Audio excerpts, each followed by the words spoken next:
Hello, Journal. Is it okay if I call you that? It's a bit formal, I know, but we've only just met. Let me tell you why you're here. Since I was little, I've always dreamed of becoming a writer.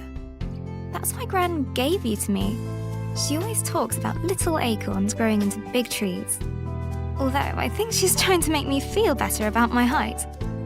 I'm going to write a story, one that'll make Gran smile.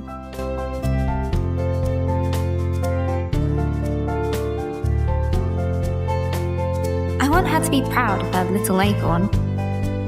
There once was a young girl who thought she would never see outside her home village. But the land of Astoria had other ideas. It had great and terrible adventures planned for her. Hello again, Journal. We went to visit Gran in the hospital today. Mum said she was going to be fine. But I saw her crying in her room. She is going to be fine, isn't she? She has to be. Today we're diving into a beautiful, emotional, and often underrated indie gem, Lost Words Beyond the Page. This narrative-driven platformer blends heartfelt storytelling with a unique gameplay mechanic that literally brings words to life.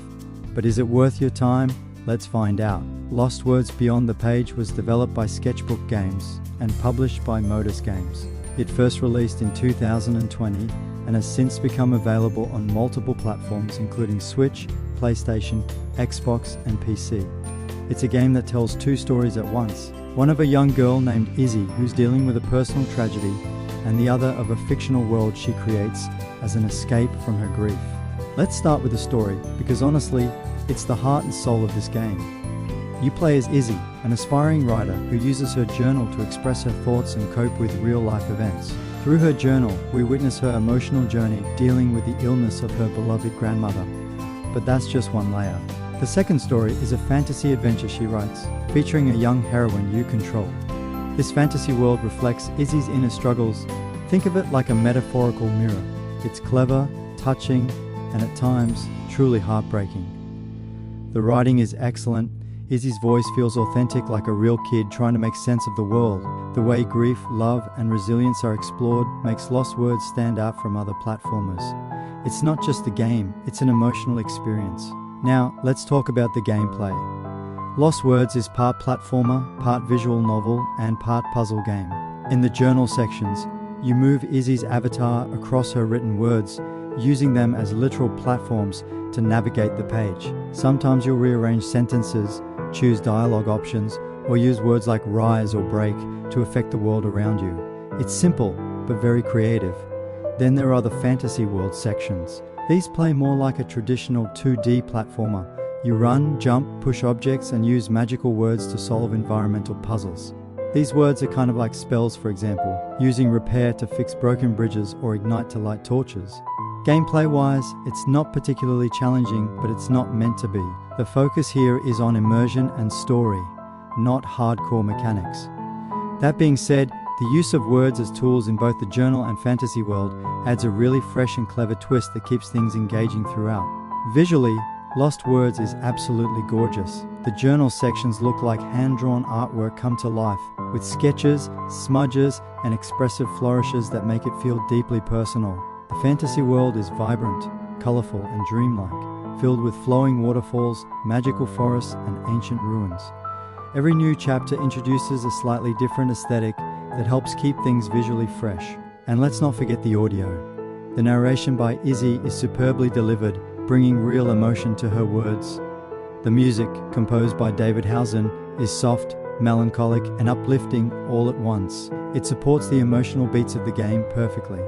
Sound design in general is subtle but effective. Footsteps, journal page turns, and magical effects all add to the immersion. And when we got to the hospital later,